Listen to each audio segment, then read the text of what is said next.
Your Excellency, if you would like to respond po. Yes, I waive the privilege, sir. Wave. Yes.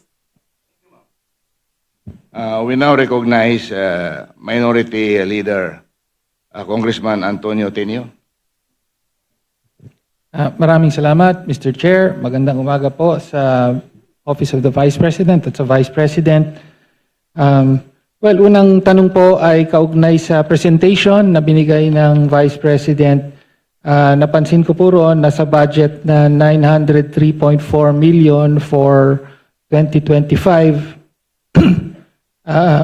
Bagaman hindi pa po tapos ang taon, ang obligation rate po ay 34.3% lamang at ang disbursement rate ay 66.8%. So nasa kalagitnaan po tayo ng taon, pero mukhang mababa po yung obligation rate. Ano po ang paliwanag dito? Yes, marami kaming procurement na tumagal. Hindi siya nasimulan by January, Madam Chair, yung procurement. So maraming mga procurement na June, July, August na nasimulan. May dahilan po ba kung bakit June, July, August na nasimulan ang mga proyekto? Madam Chair, dahil kailangan marami pong mga attachments na nire-require para sa procurement, and lahat po ng mga documents na yon ay hindi po siya nakukuha ng isa o dalawang araw lamang. So, middle of the year pa po na naisaayos ang requirements for bidding. Parang ganun po. Tama po ba ang intindi ko? Yes, Madam Chair. Yes, thank you. Okay. Ngayon, mabalik po tayo sa last August 8, 2024, nag-issue po ng Notice of Disallowance ang COA, Commission on Audit, sa 73.28 million na halaga ng confidential funds for 105 activities supposedly held by the Office of the Vice President from December 13 to December 31. Sabi ng COA ay wala raw accomplishment reports na naipakita or sinubmit ang Office of the Vice President para dito, at inaatas na o inuutos na ibalik ang pera ng Vice President ni Gina Acosta bilang Special Disbursing Officer at ni Julieta Villa del Rey bilang Chief Accountant. Mag-iisang taon na po, ayon sa COA rules ay may 6 months po para mag-appeal. Ano na po ang status ng Notice of Disallowance na ito? Madam Chair, I suggest that the Congressman ask this during the hearing of the Commission on Audit.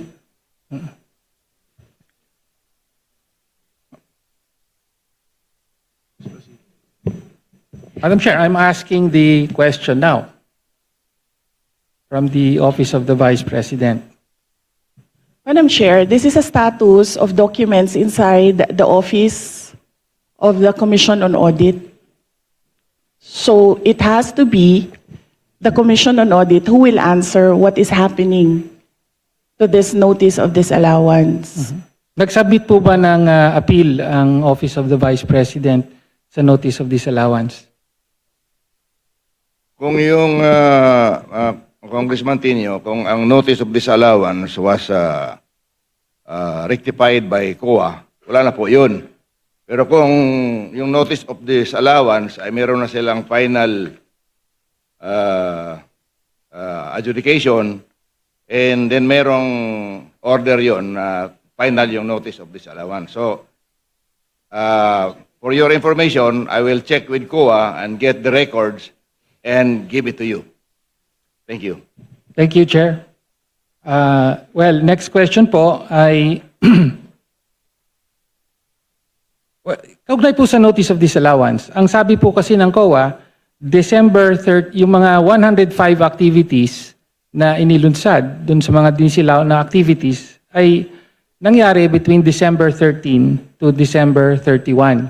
And yet, sa mga nakaraang hearing ay napag-alaman po na December 20 pa po na ilabas ang SARO at na-withdraw yung 125 million. Kaya nga sinasabing nagastos ito in 11 days from December 20 to December 31. So ang tanong lang po natin, ano po ang paliwanag doon sa nakapamahagi na kayo ng mga sinasabing reward money noong December 13 pa lamang samantalang hindi pa po lumalabas ang pera ng confidential funds. Pwede po bang may paliwanag yon? Madam Chair, this is the subject of an impeachment trial, and I would not like to discuss the defense for the impeachment trial. Representative Chair, Pino, wala please naman pong- proceed with the next question. Madam Chair, I would just like to note na wala pong impeachment trial sa kasalukuyan. Madam Chair, in fact, it is archived in the Senate. No? Okay, so next question na po, no? Lumabas din po sa nakaraang mga hearing sa House na nag-submit po ang Office of the Vice President ng 2,670 accomplishment reports at kasama po para po sa liquidation ng 500 million pesos worth of confidential funds under the Office of the Vice President. At ayon sa investigasyon ay 1,322 out of 1,992 names in the OVP ARs submitted to the PSA have no birth records. So kasama po dito yung mga pangalang Mary Grace Piatos, Fernando Tempura, meron pang Shell Jokno. No? Kindly wind up your Opo. question. Again, pwede po bang mapaliwanag ng Vice Presidente kung bakit ganon ang sinubmit at bakit walang supporting documents ang mga accomplishment reports na ito? Madam Chair, again, first, if the committee would like to ask how the Commission on Audit conducts its audit, I request that all the questions be propounded during the hearing of the Commission on Audit. Second, the subject confidential funds is a matter in impeachment proceedings, which is archived, but there is a pending motion for reconsideration in the Supreme Court. I cannot discuss defense strategy. Number 3, I cannot discuss intelligence operations and cannot explain how intelligence operations are done without compromising national security. Thank you, Madam Chair. My next question. Congressman Tenyo, last question. Opo, last question. Please wind up. Opo. So, napabalita po no na mula July of last year hanggang sa kasalukuyan ay meron pong 13 trips ang Vice President overseas, no? So mula po sa Germany, Japan, Hong Kong, Netherlands, Kuala Lumpur, Malaysia, Australia, South Korea, Kuwait, Paris at several po sa Netherlands. Umaabot po sa at least 60 days po na on leave ang presidente at marami po pero hindi lahat ay sinasabing personal leave, no?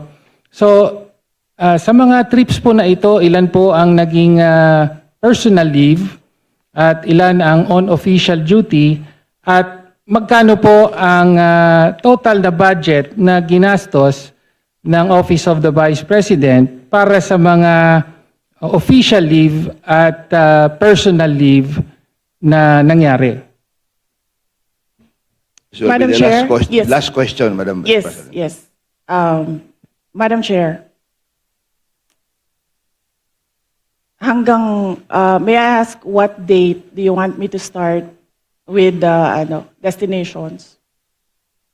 July 2024. No pizza daw yun? Mr. Chair, from July 2024, a personal trip to Germany. Okay. Then January 2025, July 24, we'll start? personal trip to Japan, and so on. Yes. We'll start with July 2024. So, number one, under the Civil Service Commission rules, there is no allotted leave for the President and Vice President. We cannot both file a leave. So the only thing that I need when I travel overseas is a travel authority from the Office of the President. All my travels were issued travel authority by the Office of the Vice President. And this implies that all these trips were approved by the Office of the Vice President. So, from July 2024, I went to Germany. In December 2024, I went to Denmark. In January 2025, I went to Japan. In the third and fourth week of January, I went back to Japan. In February of third week and last week of February, I went back to Japan. On March, I went to Hong Kong. On March, I went to the Netherlands. On May, I went to Qatar and the Netherlands. On June, I went to Vietnam, Cambodia, and Malaysia. On June, I went to Australia. On July, I went to the Netherlands and the Republic of Korea. And very recently, from August to September, I went to Kuwait, the Netherlands, France, and Belgium. And number 3, no public funds were used for all my travels. I did not charge representation. I did not charge tickets. I did not charge per dime for all my travels in the Office of the Vice President. So if you can see in the breakdown of the budget of travel for Office of the Vice President, you can see that there was a 0 amount for the Vice President. Thank you, ma'am. Madam Chair, Parliamentary Chair, inquiry. Next Chair, on- just to follow up on the question. So, una po, salamat po sa Vice I'm President sorry, for Congressman detailing. Tenyo, that was your last question. I'm sorry. Follow up na lang po, yung I'm personal sorry. po ba I'm ang lahat sorry. In the at interest of time, we have to proceed. magkano po ang ginastos ng opisina at staff? Kasi totoo po, wala daw ginastos ang sorry, Vice I'm Presidente. sorry. Parliamentary Magkano ang ginastos inquiry? I'm ng sorry. staff? I'm sorry. Thank you, Madam Chair. Parliamentary Yes. inquiry. Madam Chair, I thought we're going to accord institutional courtesy to the Office of the Vice President. Bakit po natin binabanatan? Bakit natin tatanungin? It's already settled that we'll just giving Mr. Chair, two questions from the minority. Okay? Mr. Chair, hindi po, 5 minutes each. wala pong Opo. binabanatan But dito. this does I not take preclude exception the other to members the- from making a Congressman manifestation. Tenyo, sandali I lang. take exception to the use of the term binabanatan. Nagtatanong lang po tayo rito at lihitimo naman po ang mga tanong. Madam Chair. So I ask the congressman Mr. Chair, may we withdraw request the for a comment. suspension of Session the... suspended. I Hearing second suspended. motion. Hearing is resumed. Madam Chair, I would like to correct myself. I was informed that I mentioned that the travel authority is approved by the Office of the Vice President. The travel authority is approved by the Office of the President. Thank you. Thank you very much, Your Excellency. The correction is duly noted. Going to the next from the Minority Leader, Congresswoman Reneco. Please go ahead. Good morning to the Vice President and good morning to my colleagues. I'd like to take off po sa questioning na ni Representative Tino. Meron po kasing minention na list of destinations na tinake ni Vice President this year under Travel Authority. But we like to take note na in a press conference of the Office of the Vice President, meron pong security and staff na kasama si Vice President. So can we ask po, no, paano po pinopondohan yung pagpunta, flight and accommodations ng staff and security ng OVP? Madam? Madam Chair, may I be allowed to ask a question?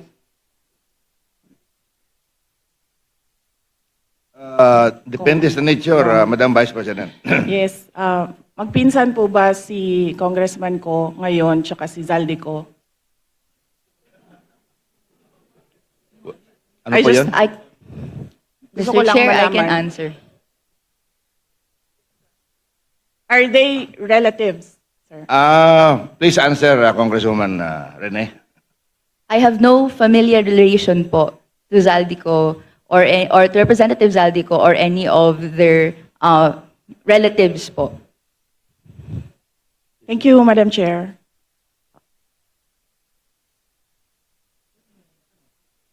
Let me just look for Please go ahead, ma'am. Look for the slide, sir.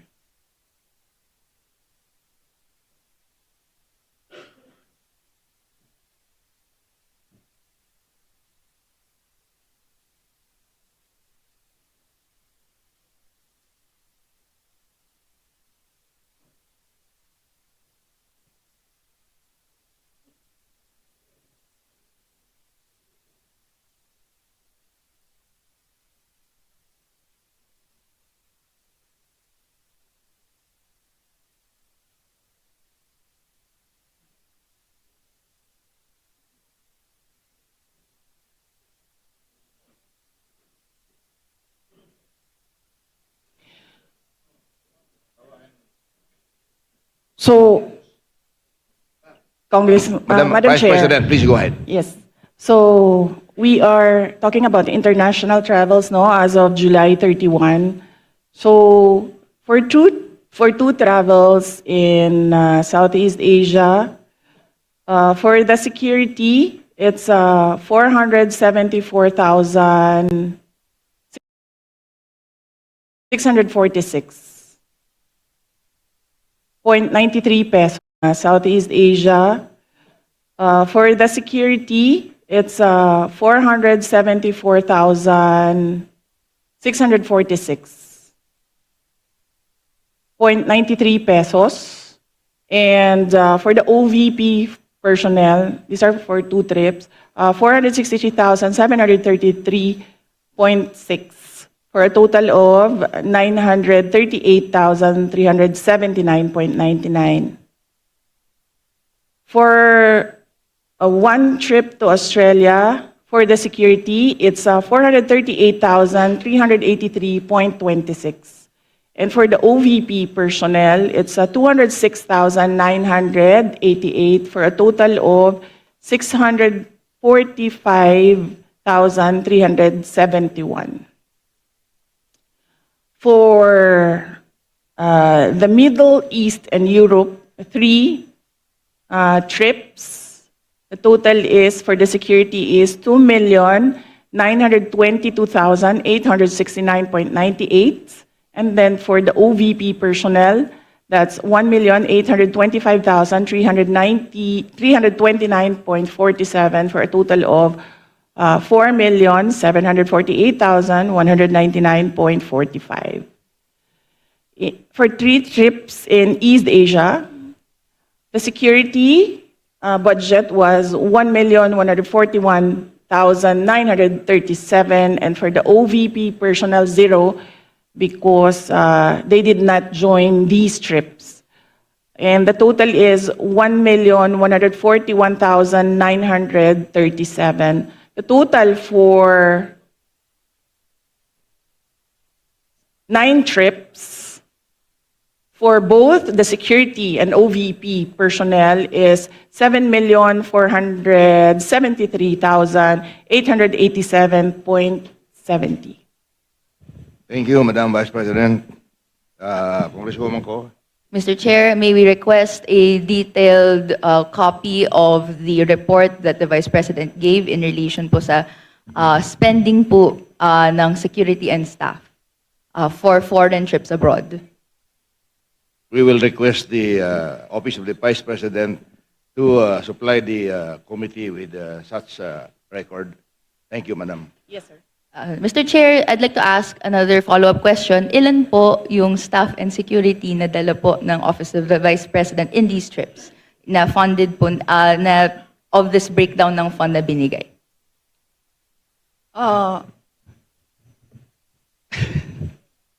Luoy na kay mong naong, sir ba? Kanang. Madam Chair, for the security, I understand they recommend, the Armed Forces of the Philippines recommend 3 to 4 security personnel, but the Office of the Vice President only approves 2 security personnel.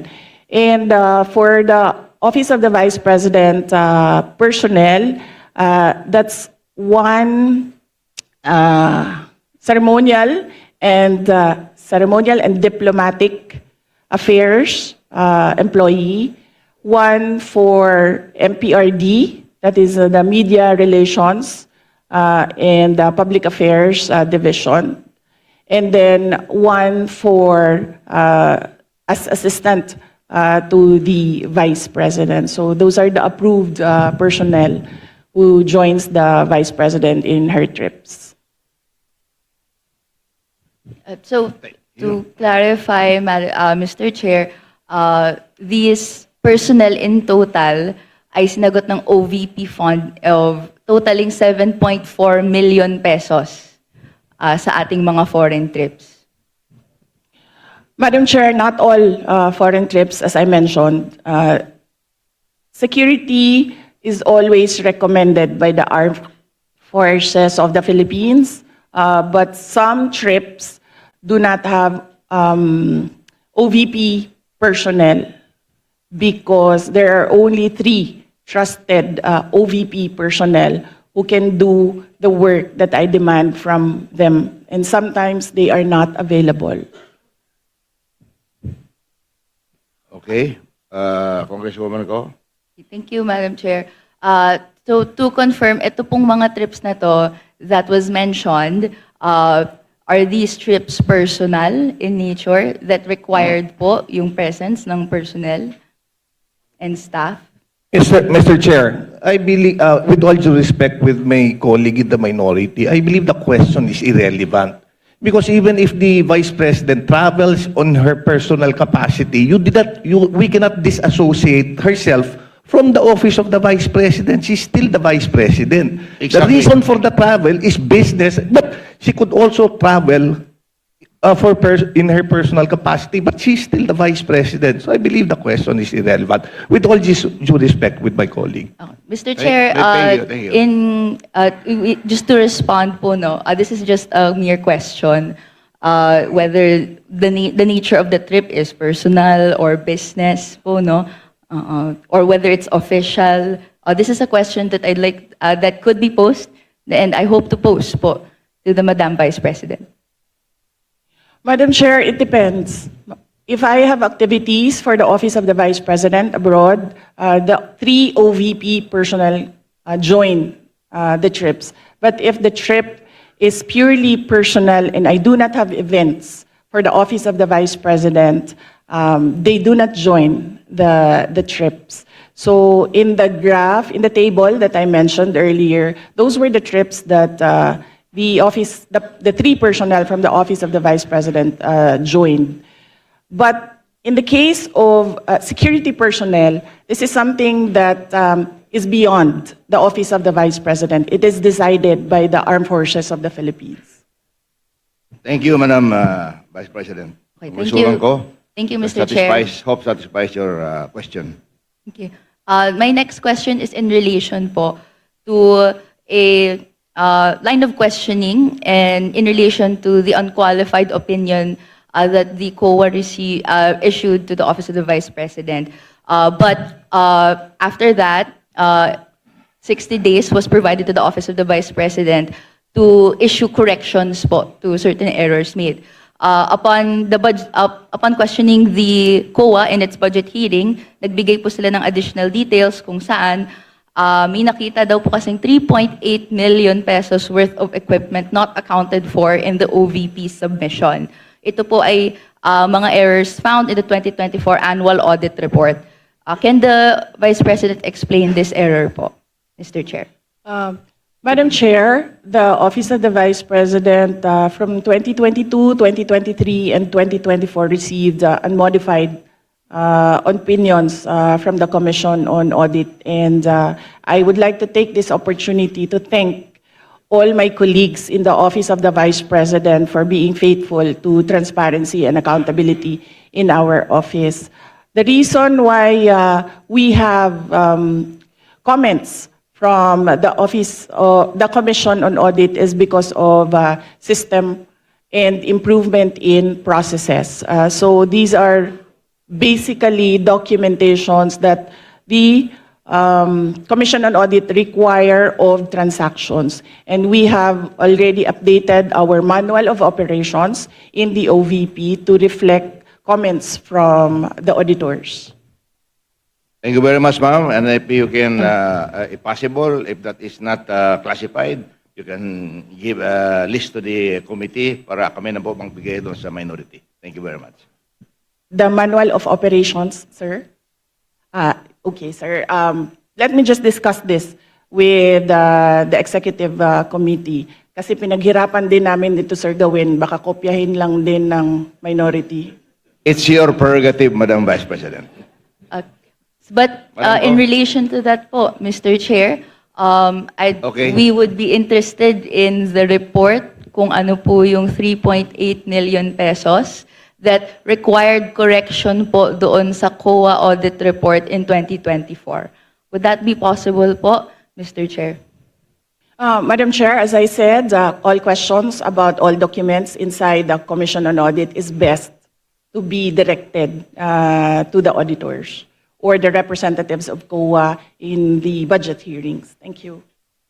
But with all due respect, to follow up that po, the COA specifically sought correction because po may nakita pong 3.8 million pesos that is not accounted for in the submission by the OVP.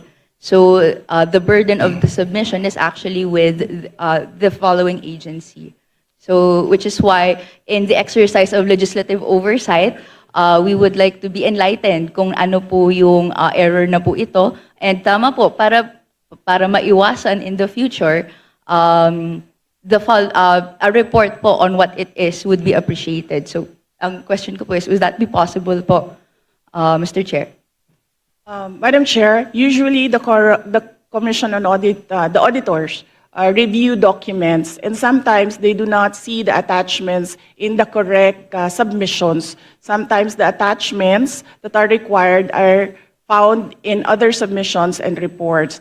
And these attachments are required by auditors in every report. That is why right now we already have a checklist.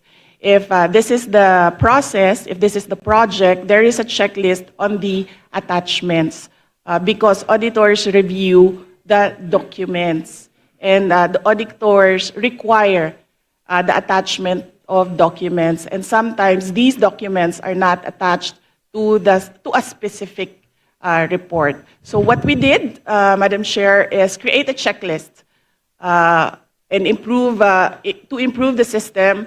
The personnel from the Office of the Vice President go through the checklist before they submit. Okay. Anything else, Congresswoman Ko? Just to clarify, therefore, dahil po naibigay yung explanation na yon, is the Office of the Vice President explaining that this is the explanation for that 3.8 million necessity for correction? This is the explanation why we have an unmodified opinion. Wala po silang nakitang nawawala. Nawawala po yung papel dahil naka-attach siya sa ibang document. At ang gusto ng COA ay specific yung mga dokumento na ina-attach per submission. In the interest of time, ako na lang mag-volunteer niyan na congresswoman ko. Hingin ko sa kuha yung detalya ng 3.8 kung gusto mo. I promise to give it to you in the least possible time. Thank you very much. Thank you very much for that response.